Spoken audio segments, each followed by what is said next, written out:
The fox came in June. Road casualty, good condition. Someone had left it in the carrier bag on my doorstep with a note that said, "Thought of you." That's the sort of thing people do when they know you do this. I've been looking for a good specimen since March.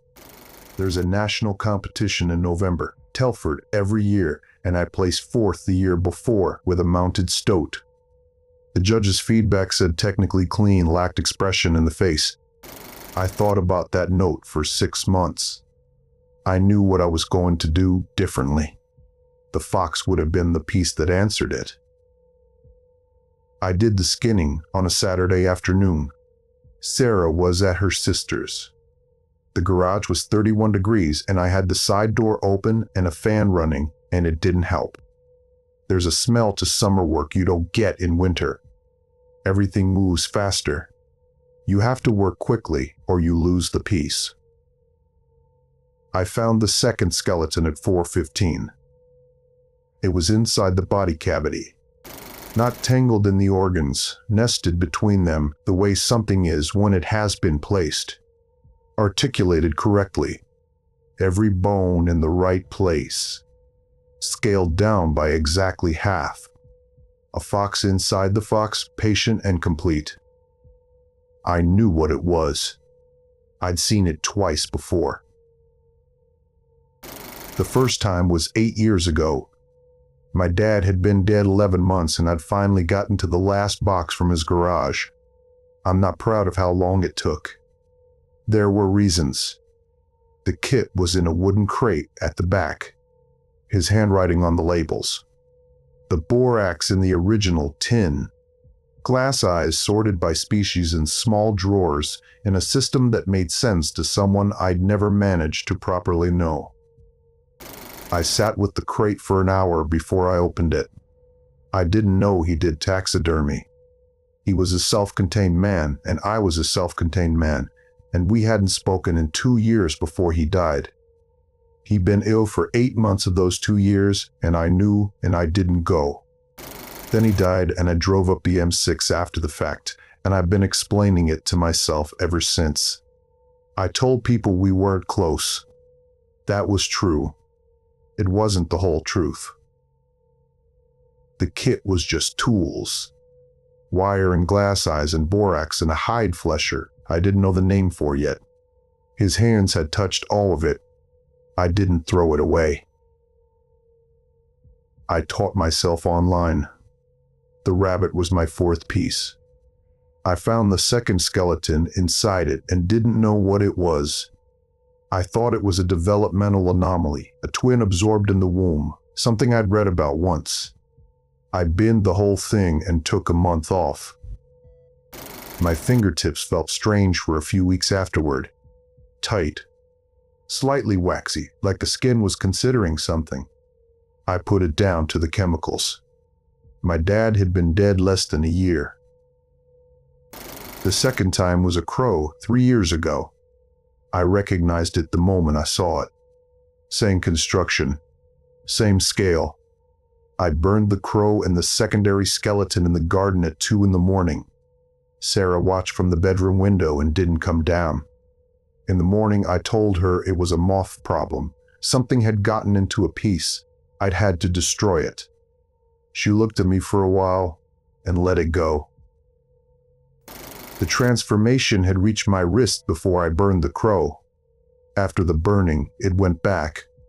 I could feel the difference over a few weeks, the texture normalizing, the slight wrongness retreating to my fingertips and then off my fingertips entirely. I'm a plumber. My hands are how I work. I feel for flow through copper pipe, tell a partial blockage from a full one, feel the give in a compression fitting before it fails.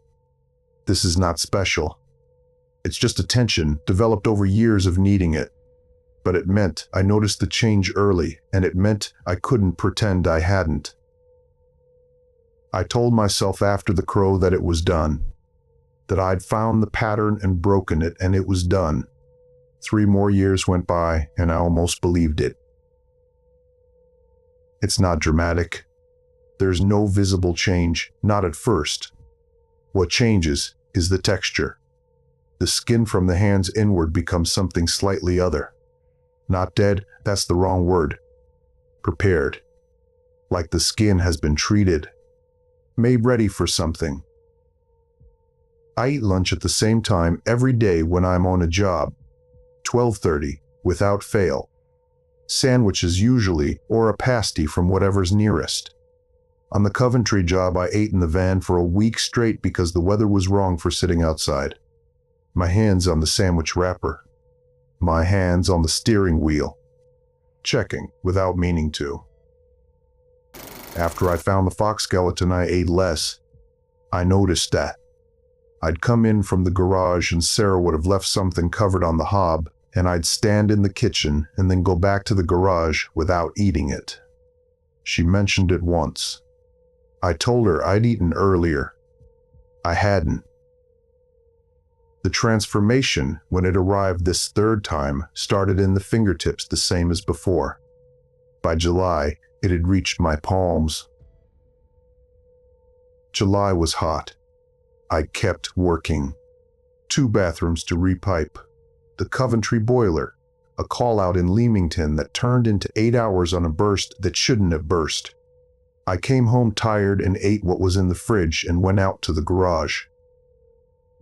On the Leamington job, I was under the floorboards for most of the afternoon. Old house, Victorian pipework, 3 previous repairs on top of each other and none of them done right. I was feeling along a run of lead pipe, lead which you don't see much anymore, which has a give to it, and I stopped. Felt it again. My hand on the pipe, and the pipe not quite reading the way lead reads. Not the pipe. My hand. The texture of my palm against the surface of the pipe was wrong in a way that was hard to name. Like the sensitivity was moving inward. Like it was being replaced by something that read pressure but not texture.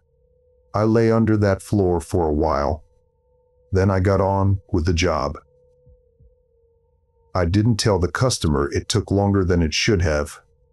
I charged for 3 hours and it took 4.5. I drove home in the van and ate a petrol station sandwich on the way, and it tasted like I was eating through something. I wasn't working on anything in the garage.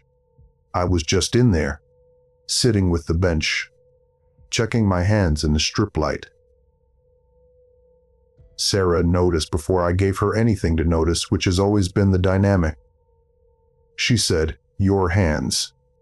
We were at the kitchen table, eating. What about them? The skin, around the knuckles. It looks tight. I looked at them. The texture had moved past my wrists. I'd been checking every morning, and I'd known it was moving, and I still hadn't found a way to say it out loud. "Dry," I said. "The weather." She put her fork down. "Dan." "It's the weather, Sarah." She picked her fork back up. We ate the rest of the meal. Later we washed up together and our hands were close at the sink for a while, and she didn't say anything else. I did most of the washing up after that. I told her I didn't mind doing it. She let me. In August, she started leaving library books on the kitchen table. Not for herself. Titles I'd see when I came in from the garage. Grief and the Body. Living with Loss. One that had the word complicated in the title. I didn't pick any of them up. She didn't say she'd left them there. We went around each other like that for a while, both of us being careful. He mounted one piece I ever saw. A pheasant in his study. It sat on a shelf for 30 years. After he died, my mother got rid of it before I could ask for it. I don't know what happened to it. I don't know why I wanted it. I never looked at it closely when he was alive. That's what I've been sitting with. I don't recommend it. August. The texture was past my elbows. I was lying awake one night when Sarah turned over and put her hand on my chest and then went still. I felt her go still. I felt her deciding. "What is that?" she said. "Nothing." "Dan." I covered her hand with mine. Through my palm, I could feel what she was feeling. The chest, the skin there, the beginning of what was moving inward. The fine texture of it. The preparation of it. "I'm going to fix it," I said. "You need to see a doctor." "I'm going to fix it." She was quiet. Her hand didn't move. "I think this is about your dad," she said. Her voice was careful. Not fragile, careful. "I think you never properly dealt with it. And I think the taxidermy is you trying to hold things still. Stop things from going away." She paused. "I think something in you decided that if you got good enough at preservation, you could work backward. Keep things that are already gone." I lay there in August and thought about how right she was about things that weren't the actual problem. "You might be right," I said. "I want you to stop. Put it all away and stop. Just for a while." "Not yet." Her hand moved away.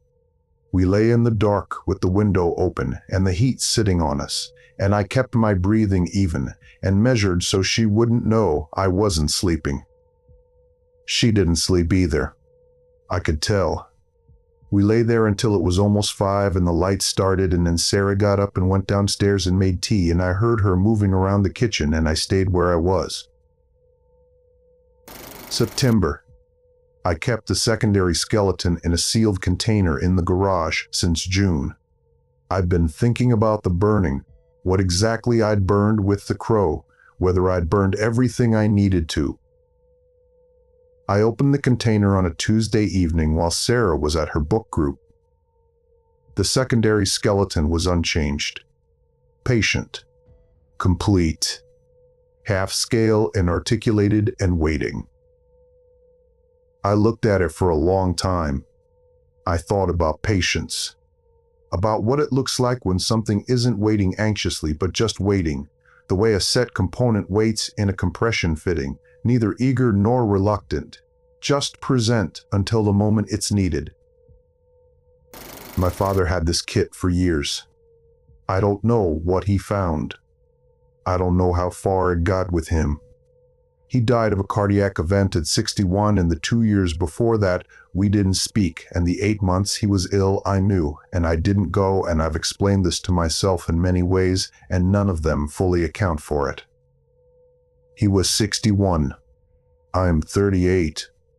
If it had been in the kit the whole time, if 8 years of my hands on the wood before I'd even opened the crate was enough, then the maths on that doesn't go in my favor, and I knew it didn't, and I'd been sitting in the garage for 3 months anyway. I thought about the first time. The rabbit, the month off, the strange fingertips I put down to stress. 8 years ago I'd found this thing and not known what it was and gotten lucky. 3 years ago I'd found it and panicked and burned the crow and stopped it at my wrists. This time I'd sat on it for 3 months. This time it was past my elbows and working inward, and I'd sat on it because I hadn't wanted to burn the kit. That's the honest account. I hadn't wanted to burn the kit. I put the secondary skeleton in the metal bin in the garden. The carrier bag the fox came in. The 4 pieces I'd made in the last 2 years, a stoat, 2 rabbits, a jackdaw. The partial fox remains. Then I went back into the garage. The kit was in its crate. I'd never moved it, never reorganized it, never changed his labels or his arrangement. The borax in his tin, the wire in his coils, the glass eyes sorted in their small drawers in a system that had made sense to him. 8 years I'd worked from his crate. 8 years I'd kept his arrangement and used his tools and never once asked what it was for. Whether it was him I was trying to keep. Whether the work itself had been a way of staying close to something I'd already let go of long before he died. I thought about the pheasant I never looked at properly. I thought about the 2 years. The 8 months. The M6 in October. I thought about sitting with the crate for an hour before I opened it. What I'd wanted from it. What I'd been expecting it to say. I put the kit in the bin. It takes longer than you expect. I used an accelerant. I stood back and I watched. The garage was dark behind me. The kitchen window was lit. Sarah wasn't back yet.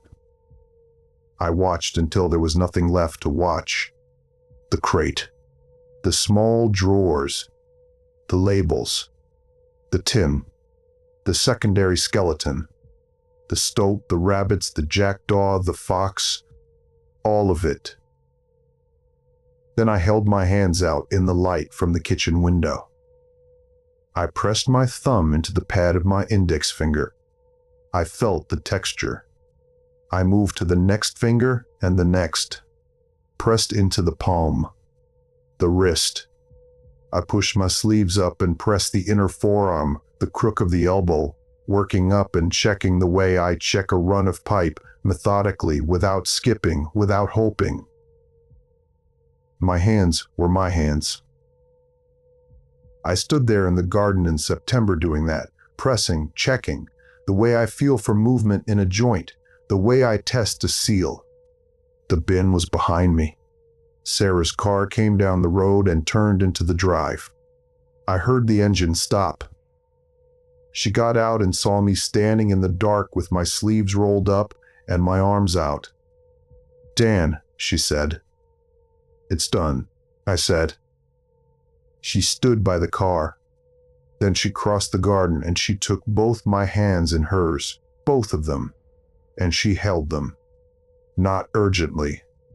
Just held them. I could feel her thumbs pressing the same points I'd been pressing, checking in her own way for whatever she was checking for. We stood there in September and she held my hands and neither of us said anything else for a while. I don't do taxidermy anymore. The garage is empty. Sarah comes in there sometimes and stands at it for reasons she hasn't explained and I haven't asked. I didn't enter nationals. I probably won't enter next year either. I thought about whether what came in the Fox found my father first, whether it was already in the kit when I opened the crate, whether an hour with my hands on the wood before I'd even lifted the lid was enough, whether something patient enough to nest a perfect half-scale skeleton inside a living animal is patient enough to wait 8 years in a wooden crate for a self-contained man's self-contained son to finally come and open. I don't know. There's no one left to ask. His handwriting is gone now. That's the thing I keep coming back to. The labels. The small drawers. The system. I could have photographed it. I thought about that on the night and I didn't do it. I was holding other things. That's what I mean by done. That's what it cost. I check my hands every morning. I press my thumb into each fingertip and feel the texture and confirm it. I'll probably do that for the rest of my life. I don't think of it as a problem. I think of it as the same thing I do under a floor with a run of pipe, attention, regular, without hoping.